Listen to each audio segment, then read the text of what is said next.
World history কথা চ্যানেলে সকলকে জানাই স্বাগতম। আজ আমি আপনাদের সঙ্গে আলোচনা করতে চলেছি বাংলার শেষ নবাব সিরাজউদ্দৌলার সম্পর্কে। কিভাবে সিরাজউদ্দৌলা বাংলার নবাব হলো এবং তার জন্মসাল কত ছিল সেই সম্পর্কে আমি এই ভিডিওয়ে আলোচনা করব। তবে বলে রাখি, আপনি যদি এই চ্যানেলে নতুন হয়ে থাকেন তাহলে প্লিজ চ্যানেলটিকে সাবস্ক্রাইব করে লাইক, শেয়ার, কমেন্ট শেয়ার করতে ভুলবেন না। চলুন গল্পের মূল অংশে যাওয়া যাক। নবাব সিরাজউদ্দৌলা জন্ম 1733 সালে। আলীবর্দী খাঁর যখন পাটনার শাসনভার পান তখন আমিনা বেগমের গর্ভে সিরাজউদ্দৌলার জন্ম নেন। এই কারণে সিরাজকে জন্মের সৌভাগ্য লক্ষণ হিসেবে বিবেচনা করেন। নবজাতককে নাতি হিসেবে গ্রহণ করেন। সিরাজউদ্দৌলার নানা আলীবর্দী খানের কাছে খুবই আদরের ছিলেন। যেহেতু আলীবর্দী খানের কোনো পুত্র সন্তান ছিল না, আমিনা বেগমের 2 পুত্র এবং 1 কন্যা ছিলেন। তার মধ্যে সিরাজ ছিলেন বড় পুত্র। আলীবর্দী খাঁ মারা যাওয়ার পর সিরাজউদ্দৌলা 1756 সালে 10ই এপ্রিল বাংলার নবাবের শাসনভার পান। তিনি মাত্র 23 বছর বয়সে সিংহাসন আরোহণ করে বাংলা, বিহার ও উড়িষ্যার নবাব হন। সিরাজউদ্দৌলা যখন শাসন করতেন ঠিক তখন থেকেই সিরাজউদ্দৌলার সেনাপতি মির্জাফর তার বিরুদ্ধে ষড়যন্ত্র শুরু করে। সেই সিংহাসনে বসার আগেই দুর্নীতিগ্রস্ত দরবারে আত্মীয় স্বজনদের ঈর্ষার এবং ব্রিটিশ ইস্ট ইন্ডিয়া কোম্পানির গোপন চক্রান্ত সব একসাথে হয়েছিল। তবে সিরাজউদ্দৌলা জানতেন না যে তার সেনাপতি ব্রিটিশদের সাথে হাত মিলিয়ে তার সাথে বিশ্বাসঘাতকতা করবে।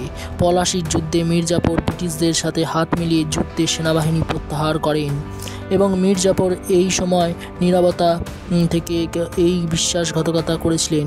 এর ফলে বাংলার নবাব সিরাজ হেরে যান এবং বাংলার শাসনভার ব্রিটিশ ইস্ট ইন্ডিয়া কোম্পানির হাতে চলে যায়।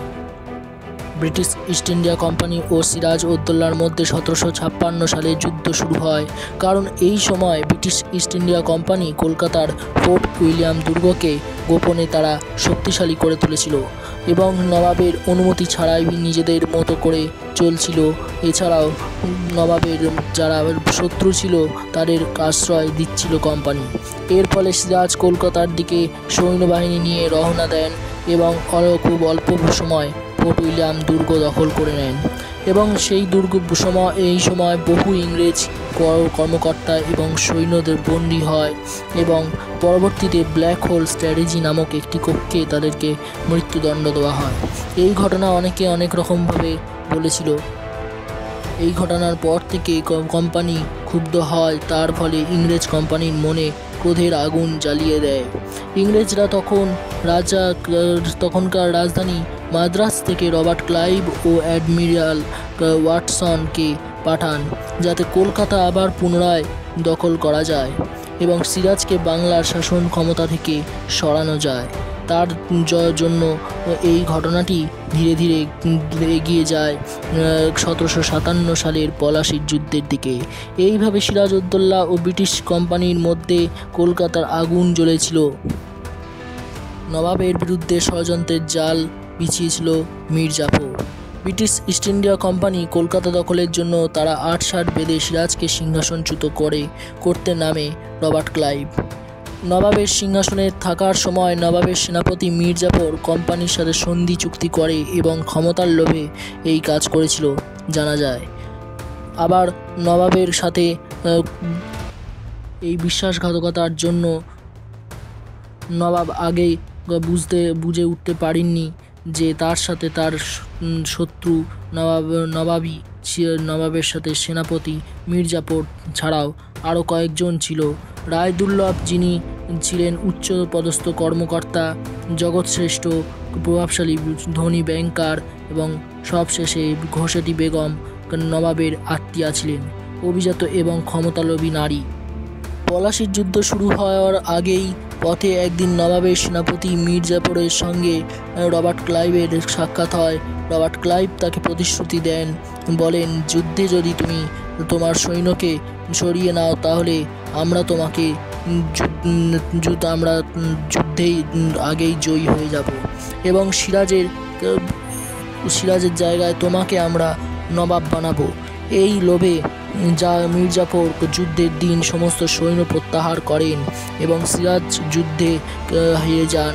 সিরাজ ভেবেছিলেন তার সৈন্যের কাছে ব্রিটিশ ইস্ট ইন্ডিয়া কোম্পানি হেরে যাবে। তিনি জানতেন না যে তার সৈন্য বাহিনী তার সেনাপতি তার সাথে বিশ্বাসঘাতকতা করে সিরাজকে হারান। তবে তার আগে সিরাজ উদ্দৌলা সন্দেহ করলেও তার কাছে কোনো সত্য প্রমাণ ছিল না এবং 1757 সালে মে মাসে গোপন চুক্তির পত্রে স্বাক্ষর হয়। এটা বিশ্বাসঘাতকতার নথি। এইভাবে বাংলার নবাবের ষড়যন্ত্রের কারণে নবাবের কলকাতার পতন হয়। 23 জুন 1757 সালে নবাব সিরাজউদ্দৌলা তখন পৌঁছে গেছেন পলাশীর প্রান্তরে তার সেনাবাহিনীর সামনে এবং তার সামনে দাঁড়িয়ে আছে রবার্ট ক্লাইভের নেতৃত্বাধীন ইংরেজ বাহিনী এবং রবার্ট ক্লাইভ নিজেই। সিরাজ তখন আত্মবিশ্বাসী ছিলেন যে কারণ তার সেনার সংখ্যা ছিল 50,000 সেনা আর রবার্ট ক্লাইভের মাত্র 3,000 বাহিনী নিয়ে দাঁড়িয়ে আছেন। কিন্তু নবাবের সত্যিকারের শক্তি সংখ্যার কাছে নয়, বরং লুকিয়ে ছিল বিশ্বাসের কাছে। যুদ্ধের দিন সকালে শুরু হয়। নবাবের বাহিনীর একাংশ, বিশেষ করে মীর মদন ও মোহনলাল, এরা দুজনেই সাহসিকতার সঙ্গে যুদ্ধ করতে এগিয়ে যান এবং তাতে ইংরেজরা বিপাকে পড়েন। হঠাৎ ক্লাইভ ইংরেজ কামানের গুলি চালাতে শুরু করেন। মীর মদন কামানের গোলাতে মীর মদনের কামানের আঘাতে প্রাণ হারান।